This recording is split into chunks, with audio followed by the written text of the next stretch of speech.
Hello guys, आज के इस वीडियो में हम देखेंगे ऑट टू ऑटमन का समरी। राइट, ये बहुत ही अच्छा वीडियो होने वाला है क्योंकि हमारे पास इसका समरी तो है ही, इसके साथ ही इसका वर्ड्स हैं जो कि बहुत ही अच्छे वर्ड्स हैं, ये आप याद कर सकते हो। इसके बाद जो है हमारे पास एक एक लाइन करके इसका हिंदी है ताकि हम अच्छे से इसे समझ पाएँ। राइट, इसके बाद देखिए यहाँ पे ऑब्जेक्टिव्स है। ये ऑब्जेक्टिव्स जो बहुत इंपॉर्टेंट होते हैं, एग्जाम्स में कई बार पूछे जाते हैं, तो ये भी यहाँ पे है। तो चलिए हम स्टार्ट करते हैं। आप चाहे तो इसका स्क्रीनशॉट ले सकते हैं। राइट, अभी जो हम क्या करेंगे, सबसे पहले वर्ड्स को देखते हैं। देखिए ये सारे वर्ड्स हैं जो आपको याद करने हैं। देखो क्या होता है, वर्ड्स याद करने से ऐसा होता है कि जब भी आप लिखोगे एग्जाम में, राइट, तो आपको सोचना नहीं पड़ेगा ज़्यादा कि यार ये वर्ड कैसे होगा, क्या होगा। कुछ वर्ड्स भी याद होते हैं ना, तो यूं ही लाइंस याद आ जाते हैं। राइट, और कभी कभी ऐसा होता है कि आपको जैसे वर्ड्स याद है, राइट, जैसे ये यहाँ पे एक्सेस है, आपको याद है एक्सेस लिखना है, लेकिन मान लो अगर आपको अच्छे से याद नहीं है तो ये हो सकता है ये एस आपका छूट जाए। तो इसीलिए आप इन सारे वर्ड्स को अच्छे से याद कर लेना। राइट, तो हम डायरेक्ट चलते हैं किस पे, समरी पे। ओके, ये हमारा ऑट टू ऑटमन समरी है, ठीक है, जो कि लिखा गया है जॉन किट्स के द्वारा। जॉन किट्स ने इनको लिखे हैं। ठीक, तो चलिए हम स्टार्ट करते हैं। क्या है, the poem ode to autumn has been written by John Keats. अभी मैंने बताया कि ये जो समरी है वो जॉन किट्स ने लिखी है, यानी ये जॉन किट्स के द्वारा ये जो पोएम है वो लिखी गई है। राइट, इसके बाद यहाँ पे कहता है कि जॉन किट्स 31 अक्टूबर 1795 टू 23 फरवरी 1821। इसका मतलब ये हुआ कि जॉन किट्स 31 अक्टूबर 1795 से 23 फरवरी 1821, यानी क्या, यानी ये कि इतना में इनका जन्म हुआ और इतना में इनकी मृत्यु हो गई। इसका मतलब होता है टू यानी से।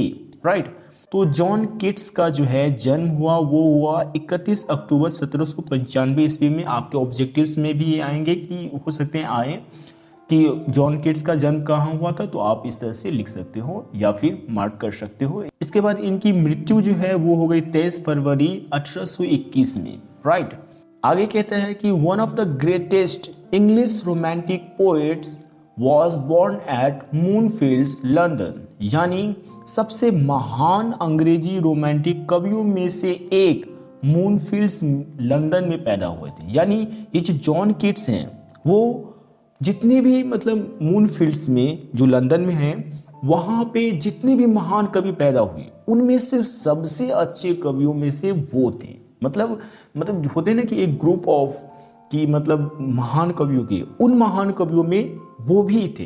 राइट, आगे कहता है कि he studied at clerks school eight Enfield, यानी उन्होंने एनफील्ड में क्लर्क के स्कूल में पढ़ाई की। राइट, इससे आगे है हमारे पास ही died of tuberculosis at the age of 25, यानी 25 वर्ष की आयु में तपेदिक से उनकी मृत्यु हुई। ट्यूबरक्लोसिस मीन्स ये कि मतलब टीबी होता है ना, हम कहते हैं ना टीबी, हाँ, तो वही जो टीबी है उनकी वजह से जो है इनकी मृत्यु हो गई, वो भी मात्र 25 वर्ष की आयु में।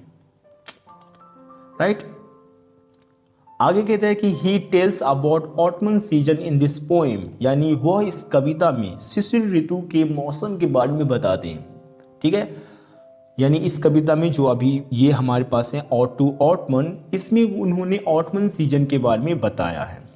आगे कहते हैं कि in this poem ode to autumn John Keats has described the beauty and characteristic of autumn, यानी इस ऑटमन शीर्षक कविता में जॉन किट्स ने शिशिर ऋतु के सौंदर्य और विशेषताओं का वर्णन किया है। राइट, यानी ये मौसम किस तरह का होता है, ये कैसा होता है, इसकी मतलब सुंदरता क्या है, हर चीज़ों को इन्होंने बारीकी से इस पोएम में जो है डिस्क्राइब करा है। राइट, आगे कहता है कि he has cited a series of memorable pictures to describe its beauty, यानी उन्होंने इसकी सुंदरता का वर्णन करने के लिए यादगार चित्रों की एक श्रृंखला का हवाला दिया है। मतलब ये कि उन्होंने उन सारे चित्रों को पेश किया है, उन सारी यादों को शेयर किया है इस पोएम में, जो कि काफ़ी ज़्यादा मतलब यादगार है, और मतलब एकदम से उनके जहन में बसा हुआ है, राइट। जैसे कि मान लो आप किसी पार्टी में गए या कहीं भी आप गए घूमने के लिए जहाँ आपको बहुत ही ज़्यादा अच्छा लगा, तो आजकल क्या होता है कि हम सब फोटोज़ ले लेते हैं, राइट। ऐसे कैप्चर कर लिए बहुत सारे फ़ोटो, तो हम क्या करते हैं, गैलरी बना लेते हैं, उसमें सारे फ़ोटोज़ को डाल देते हैं। और जब किसी को दिखाना होता है तो हम देखते हैं कि तो देखो ये मैंने करा, फिर ये देखो ये देखो ये देखो मैंने इस तरह से पार्टी में गया था, ये वो पूरे हम एक्सप्लेन करते हैं। तो जब हम उन सारी पिक्चर्स को किसी के सामने एक्सप्लेन करते हैं, किसी को दिखाते हैं ना, तो सामने वाला भी एकदम से खुश हो जाता है, एकदम से मतलब वो भी कहते हैं यार मैं कैसे मिस कर गया, है ना।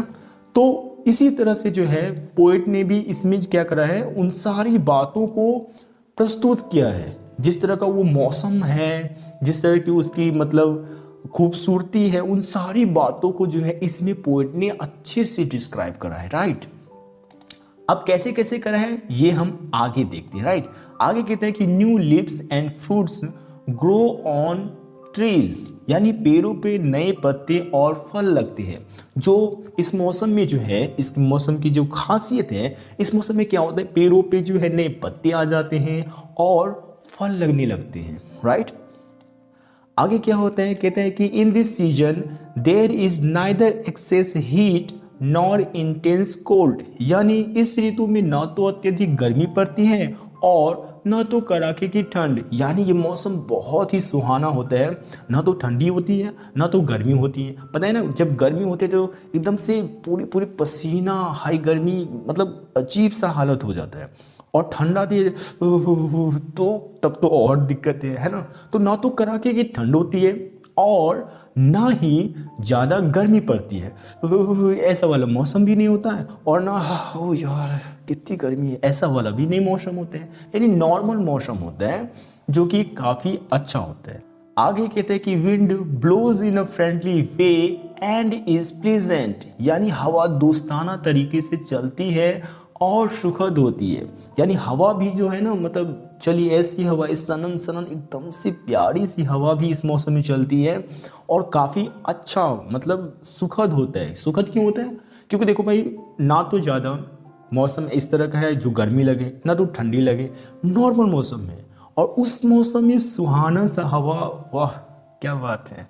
तो बहुत ही अच्छी मतलब माहौल क्रिएट हो जाता है, राइट। तो आगे क्या कहते हैं, आगे कहते हैं कि बर्ड्स सिंग स्वीटली, और उस पर से यार पक्षियाँ जो है ना वो काफ़ी सुंदर से गाते हैं। मतलब इतने सुंदर से कि मतलब छोटे छोटे, जाहिर सी बात है, फल उगे, फल को खाते हैं और पूरी तरह हरियाली है, हवा भी सुंदर चल रही है, इमेजिन करो। तो जाहिर सी बात है ना यार, ना तो गर्मी है ना तो ठंडी है, नॉर्मल सा जो है एकदम सा मौसम है, कितना मज़ा आएगा। तो उसी तरह से ये माहौल हो गया है। ऊपर से ये सारी जो चिड़ियाँ हैं वो किस तरह से गा रही है, जिस तरह से कहते हैं ना कि कोयल की कूक न्यारी, पपीहा की टेढ़ ब्यारी, उसी तरह से वही फीलिंग वाली यहाँ आ रही है, राइट। आगे कहते हैं all feel happy and appear enthusiastic, यानी सभी प्रसन्न और उत्साही अनुभव करते हैं। जाहिर सी बात है यार, इतना अच्छा मौसम क्यों ना मजा आएगा, राइट। मतलब अपनी अपनी तरह का है, मतलब हवा भी चल रहा है और मौसम भी अच्छा है, बर्ड्स भी बहुत अच्छी तरह से गा रहे हैं, है ना, चारों ओर हरियाली है, दृश्य भी अच्छा है। तो जाहिर सी बात है सबको अच्छा लगेगा, सभी प्रसन्न होंगे, उत्साही होंगे, राइट। आगे कहता है people feel freshness and energy in doing their work, यानी लोग अपना काम करने में ताजगी और ऊर्जा महसूस करते हैं। अब ये तो होना ही था, क्योंकि गर्मी नहीं है, ठंडी नहीं है, नॉर्मल सब मौसम है, तो किसको नहीं अपना काम करने में अच्छा लगेगा। अगर ज़्यादा गर्मी रहती है तो कहते हैं यार कितनी गर्मी है, कितना पसीना चल रहा है, ऊपर से ये काम मिला है, हाँ कौन करेगा इस काम को, मैं नहीं कर रहा। मतलब अजीब सा, मतलब मन दम घुटने लगता है गर्मी में, ज़्यादा गर्मी पड़ने पर, राइट। और कोई भी काम करने का मन ही नहीं करता रहता, राइट। और क्या होते हैं, जिस तरह से ज़्यादा मतलब वो हो जाते हैं, ज़्यादा ठंडी आती है, मुझे तो बाहर जाने का मन नहीं कर रहा इस कंबल से, इस रजाई से बाहर कौन जाएगा, राइट। इस तरह से हम सोचते हैं। और कोई काम दे देना, मैं नहीं कर रहा काम को, एकदम से मतलब कुछ भी करने का मन नहीं करता, राइट। कहीं भी जाने का मन नहीं करता, ठंड भी। और गर्मी में तो ऐसे ही धूप होती है और पसीने निकलते रहते हैं, तो और भी ज़्यादा गर्मी से अजीब सा मन होता रहता है, तो और भी कोई काम करने का मन नहीं करता रहता। लेकिन इस सीजन में यानी ऑटमन सीजन में बहुत ही अच्छा मौसम होता है, जिसकी वजह से लोग क्या होते हैं कि लोगों को अपना काम करने में अच्छा लगता है, मतलब ताजगी फील होती है, ऊर्जा महसूस करते हैं वो और सारे काम को अच्छे से करते हैं, राइट। आगे कहता है क्या, sun rays make the fruit freshie fat and tasty, यानी सूर्य की किरणें फलों को रसदार, बड़ा यानी मोटा और स्वादिष्ट बनाती हैं। जो फल होते हैं उसे क्या करते हैं, सूर्य की किरणें उसे रसदार बनाती हैं, मतलब खाने में टेस्ट, वाह वाह क्या टेस्ट है, इस तरह से फील आता है। और उसे बड़ा, मतलब पहले तो छोटे उगते हैं फिर उसे बड़ा करते हैं और मतलब खाने में ज़बरदस्त, तो इस तरह से इस मौसम में हो जाते हैं, राइट। आगे कहता है कि everywhere in nature it is काम एंड कूल, यानी प्रकृति में सर्वत्र शांति विराजित है। जाहिर सी बात है यार, लोग खुश हैं, पेड़ पौधे खुश हैं क्योंकि हरियाली है सारी जगह, राइट, और क्योंकि फल पत्ते आगे हैं, चिड़िया खुश है, सारे जानवर खुश हैं, ना तो किसी को कोई चिंता ही नहीं है, मतलब इस मौसम से तो चिंता नहीं है ना कि अरे यार ठंड है, अरे यार जाड़ा है, अरे यार गर्मी है, अरे यार कितना पसीना आ रहा है, इस सब से कोई मतलब नहीं है किसी को, मतलब इस पे तो किसी का ध्यान नहीं है, तो वैसे ही सारे प्रॉब्लम मतलब छू मंतर हो गए। यानी मौसम का बहुत ही इफेक्ट पड़ता है ना, तो इस वजह से जो है हर जगह शांति विराजित है, हर जगह सब जो है बहुत खुश दिखाई पड़ते हैं। चिड़ियाँ अपने मग्न में गा रही हैं, पेड़ पौधे मतलब नए पत्ते फूल सब कुछ आगे हैं और फल लगे हैं, तो वो अपनी दुनिया में मतलब खुश हैं। लोग को ना तो गर्मी है ना तो ठंडी है, तो वो अपनी दुनिया में खुश हैं, राइट। तो बहुत अच्छा लगता है इस मौसम में। आगे कहते हैं कि 10 ode to autumn is a really a beautiful poem, यानी इस पर का ऑड टू ऑटमन वास्तव में एक सुंदर कविता। जाहिर सी बात है यार, बहुत ही सुंदर कविता है और कवि ने बहुत ही सुंदर ढंग से जो है इसे पेश कर रहा है, राइट। हर एक चीज़ के बारे में बताया कि यार मतलब इस तरह से पेड़ होते हैं, इस तरह से पत्ते आते हैं, इस तरह से जो है फ्रूट लगते हैं, चिड़ियाँ गाती हैं, मौसम इस तरह से होते हैं, लोग इस तरह का होते हैं, ना तो गर्मी होती है ना तो ठंडी होती है। तो कवि ने बहुत ही अच्छे से इसे एक्सप्लेन करा है, तो ये बहुत ही अच्छी कविता है। आगे कहते हैं, इन this poem John Keats describe the beauty and characteristic of autumn, यानी इस कविता में कवि ने ऑटमन यानी शिशिर ऋतु की सुंदरता और विशेषताओं का वर्णन किया है और बहुत ही अच्छे तरीके से किया है, राइट। तो इस तरह से जो है ये खत्म हो गया, यानी समरी जो है इसका ये यहाँ से लेकर के यहाँ तक खत्म हो गया है और आप इसे अच्छे से रिमेंबर कर लो, इसे बार बार सुनो, आपको यूं ही याद हो जाएगा, कोई याद करने की ज़रूरत नहीं पड़ेगी। और जब याद हो जाएगा तो आप इसे लिख के देखो, हो जाएगा। अगर चलते हैं हम ऑब्जेक्टिव्स पे, ये हमारे पास है, देखो पहला है कहते हैं ऑट टू ऑटमन। अब यहाँ पे बहुत सारे क्वेश्चन बनते हैं, आपको ऐसे दे दिया जाए कि ऑट टू ऑटमन क्या है, तो आप कहोगे पोएम है, राइट।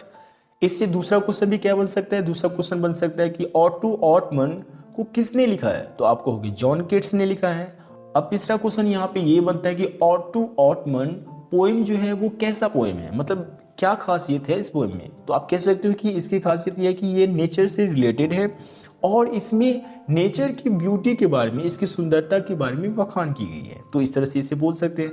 अगला है कि इनका बॉर्न यानी जन्म कब हुआ, तो आप इसे बता सकते हैं। इसके बाद डैड यानी ये मरे कब, तो आप जो है इनके बारे में बता सकते हैं, राइट। तो ये बहुत ही इंपॉर्टेंट चीज़ है जिसे आपको याद रखनी है, राइट। ये हमारा चैनल है टॉपिक्स फॉर एग्जाम, आप इसे लाइक शेयर एंड सब्सक्राइब करना चाहें तो कर सकते हैं। आगे क्या है, लेकिन हाँ शेयर जरूर करें उनके साथ जिन्हें ज़रूरत है, यानी अपने ग्रुप्स में अपने फ्रेंड्स को शेयर करें ताकि वो भी इसे अच्छे से समझ सके। इस वीडियो में सब कुछ कवर हो गया है, आप बस इसे अच्छे से पढ़ लो, बार बार सुनो इसे, ठीक है। इसे अगर आप बार बार सुनोगे ना और सुन के लिखना, ऐसे नहीं कि मतलब यूं ही लिख दिया, बिल्कुल नहीं। इसको बार बार सुनो, सुन के याद हो जाएगा आपको, इसके बाद अपने मन से लिखना। कुछ चीज़ें हैं जो आपको वही लिखने हैं, जैसे कि ये मैंने कुछ पॉइंट्स बना दिए हैं, इस पॉइंट्स को लिखने ही लिखने हैं। इस पॉइंट को आपको रटना पड़े रट लो, याद करना पड़े याद कर लो, जैसे करना पड़े कर लो, क्योंकि आप देखो इसे तो आप अपने मन से कुछ भी नहीं लिख सकते राइट। तो इसे आपको याद करना पड़ेगा। तो ये आप याद कर लेना, बाकी को आप बार बार सुनो, आपको याद हो जाएगा। ठीक है, तो इस तरह से आपने सब कुछ देख लिया और इस तरह से हमारा ये सब कुछ खत्म हो गया, यानी ऑड टू ऑड मन का समरी जो है वो हमारा खत्म हो गया, राइट। तो चलिए मिलते हैं नेक्स्ट वीडियो में, तब तक के लिए keep learning and enjoy yourself. Thank you.